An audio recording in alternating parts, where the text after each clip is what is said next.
샬롬, 하나님과 동행하는 새벽기도회 달라스 임마누엘 교회 권성철 목사입니다. 오늘도 하나님과 동행하며 풍성함을 누리시는 저와 여러분이 되시길 주님의 이름으로 축복합니다. 오늘 말씀은 열왕기상 19장 14절에서 18절까지의 말씀입니다. 그가 대답하되 내가 만군의 하나님 여호와께 열심히 유별하오니 이는 이스라엘 자손이 주의 언약을 버리고 주의 제단을 헐며 칼로 주의 선지자들을 죽였음이오며 오직 나만 남았거늘 그들이 내 생명을 찾아 빼앗으려 하나이다. 여호와께서 그에게 이르시되 너는 내 길을 돌이켜 광야를 통하여 다메섹에 가서 이르거든 하사엘에게 기름을 부어 아람의 왕이 되게 하고 너는 또 님시의 아들 예후에게 기름을 부어 이스라엘의 왕이 되게 하고 또 아벨므올라 사밧의 아들 엘리사에게 기름을 부어 너를 대신하여 선지자가 되게 하라. 하사엘의 칼을 피하는 자를 예후가 죽일 것이요 예후의 칼을 피하는 자를 엘리사가 죽이리라. 그러나 내가 이스라엘 가운데 7,000명을 남기리니 다 바알에게 무릎 꿇지 아니하고 다 바알에게 입맞추지 아니한 자니라. 아멘. 하나님의 말씀입니다. 지금 항저우에서는 아시안게임이 진행되고 있습니다. 이 아시안게임 안에는 단체 경기도 있고 또 개인 종목 경기도 있습니다.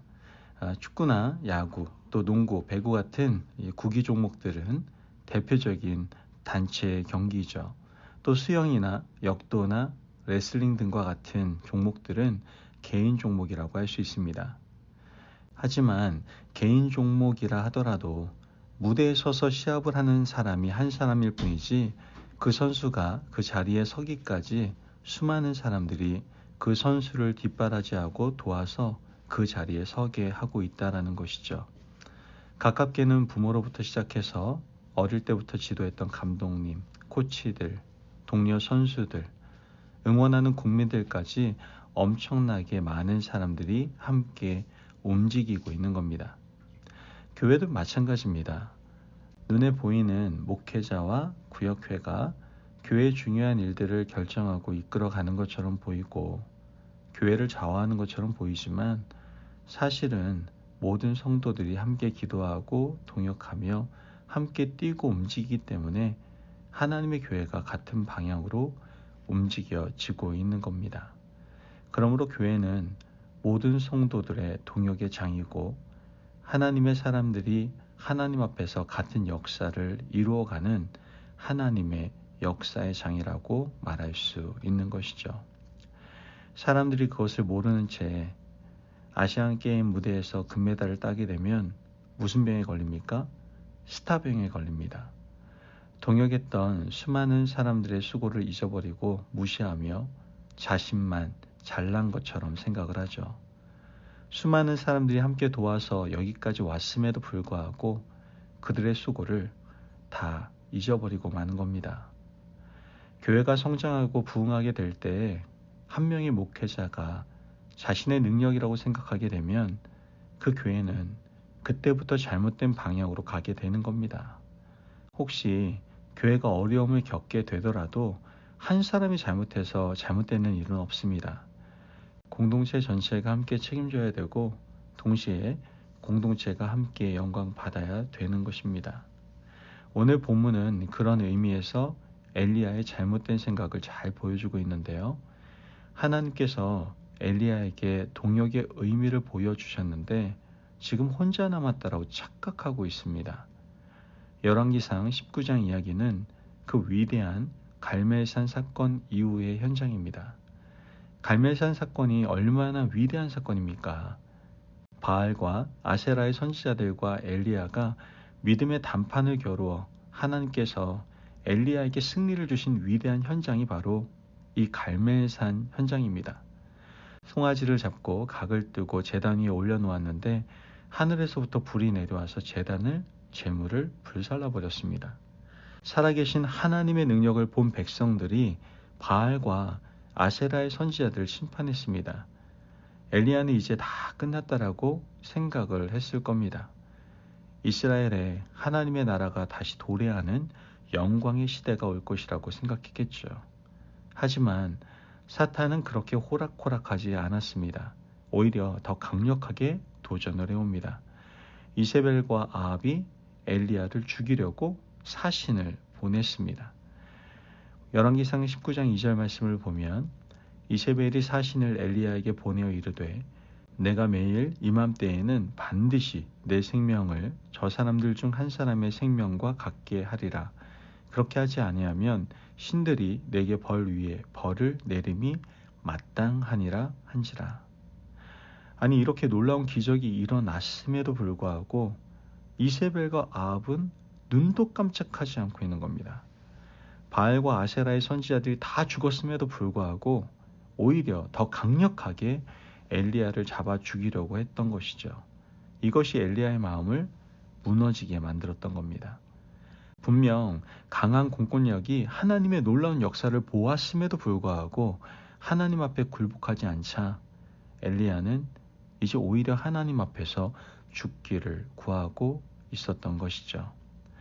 열왕기상 19장 4절 말씀을 보면 자기 자신은 광야로 들어가 하룻길쯤 가서 한 로뎀 나무 아래에 앉아서 자기가 죽기를 원하여 이르되 여호와여 넉넉하오니 지금 내 생명을 거두시옵소서.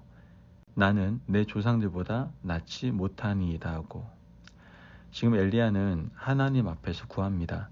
차라리 저를 죽여주십시오. 더 이상 이런 일은 못하겠습니다. 이렇게 지금 부르짖고 있는 겁니다. 이렇게 외치는 이유는 혼자 남았다는 외로움이 크게 차지하고 있었던 겁니다. 그런데 사실 엘리야가 혼자 남은 것이 아니라는 것을 하나님께서는 18장에서부터 그에게 분명하게 보여주셨습니다. 열왕기상 18장 22절 말씀을 보면 엘리야가 백성에게 이르되 여호와의 선지자는 나만 홀로 남았으나 바알의 선지자는 450명이로다. 엘리야는 하나님 앞에서 이렇게 불평을 하고 있었습니다. 하나님, 저는 혼자 남았습니다. 바알 선지자는 450명이나 있지 않습니까? 그런데 이미 하나님은 오바댜를 엘리야에게 보여주셨고 오바댜의 입을 통해서 하나님의 사람들을 100여 명이나 숨겨두고 그들을 돌보고 있다는 것을 말씀을 하셨습니다. 엘리야는 그들과 연대해야만 했습니다. 함께 하나님 나라를 다시 세우고자 그들을 찾아가야만 했던 것이죠. 나만 홀로 남은 줄 알았는데 당신들도 남아있으니 하나님의 역사가 분명하다라고 그들을 역사의 현장으로 다시 세워야 했습니다. 오바댜와 하나님의 사람 100명과 함께 기도 모임도 하고 예배를 다시 시작해야 했던 것이죠. 하지만 엘리야는 지금 아무것도 하지 않고 하나님을 원망합니다. 열왕기상 19장 10절 말씀을 보면 그가 대답하되 내가 만군의 하나님 여호와께 열심히 유별하오니 이는 이스라엘 자손이 주의 언약을 버리고 주의 제단을 헐며 칼로 주의 선지자들을 죽였음이오며 오직 나만 남았거늘 그들이 내 생명을 찾아 빼앗으려 하나이다. 14절 말씀을 봐도 그가 대답하되 내가 만군의 하나님 여호와께 열심히 유별하오니 이는 이스라엘 자손이 주의 언약을 버리고 주의 제단을 헐며 칼로 주의 선지자들을 죽였음이오며 오직 나만 남았거늘 그들이 내 생명을 찾아 빼앗으려 하나이다. 엘리야는 계속해서 하나님 앞에 뭐라고 얘기합니까? 오직 나만 남았습니다. 이렇게 항변하고 있는 겁니다. 그러나 실제로 혼자 남은 것이 아니잖아요. 하나님은 오바댜도 남겨두셨고 그와 함께한 100명의 사람들도 남겨두었는데 엘리야는 지금 자기 혼자 남았다는 스타병에 빠져 있는 겁니다. 나 혼자 이 모든 일을 감당해야 한다라고 착각하고 있었던 것이죠. 내가 죽으면 북이스라엘에서 하나님 나라의 역사는 끝난다라고 생각을 했던 겁니다. 하나님은 이런 답답한 엘리야에게 다시 말씀을 하십니다.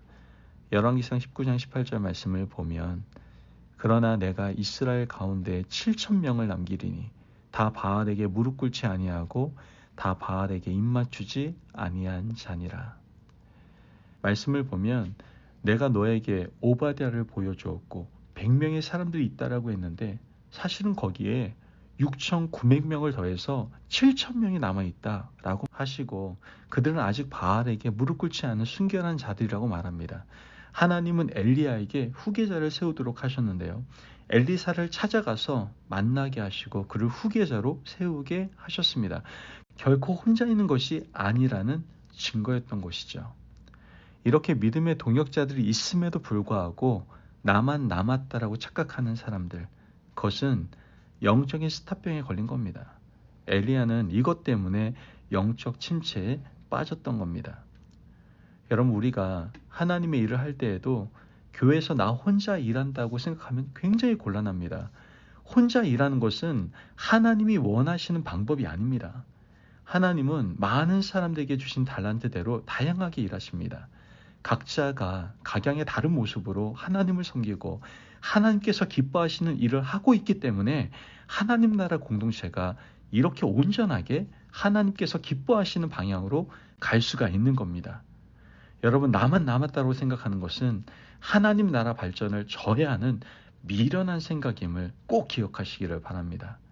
오늘 우리에게 말씀하십니다. 아직 바알에게 무릎 꿇지 않은 7,000명이 남아있다. 그들을 찾아라. 그들과 함께 기도하고 그들과 함께 연대하고 하나님 나라를 세워가라. 하나님께서 이렇게 말씀하십니다. 오늘 우리 교회에도 이 나라에도 아직 바알에게 무릎 꿇지 않은 하나님 나라 백성들이 많이 존재하고 있습니다. 그러므로 동역의 기쁨을 찾으시고 늘 함께 세워가는 하나님의 나라 백성들이 되시기를 주님의 이름으로 축복합니다. 아멘. 기도하겠습니다. 사랑이 많으신 하나님 감사합니다. 오늘 우리에게 귀한 말씀의 은혜 허락하심을 감사합니다. 하나님께서 남겨두신 동역자들을 찾아서 함께 일하게 했습니다. 나 혼자 남았다고 나 혼자만 일하는 것이 아니라 공동체가 함께 일함으로 하나님 앞에 온전히 영광 돌리는 저희 모두가 될 수 있도록 축복하여 주옵소서. 감사하며 예수님의 이름으로 기도합니다. 아멘. 오늘도 하나님과 동행하며 풍성함을 누리시는 저와 여러분이 되시길 주님의 이름으로 축복합니다. 여러분, 하나님께서는요, 동역하기를 원하십니다. 혼자 세상을 살아가고 혼자 신앙생활 한다는 그런 교만한 생각을 좀 버리시고요. 하나님께 주시는 사람들과 함께 더불어서 동역하며 하나님의 나라를 세워가시기를 바랍니다. 말씀 안에서 승리하십시오.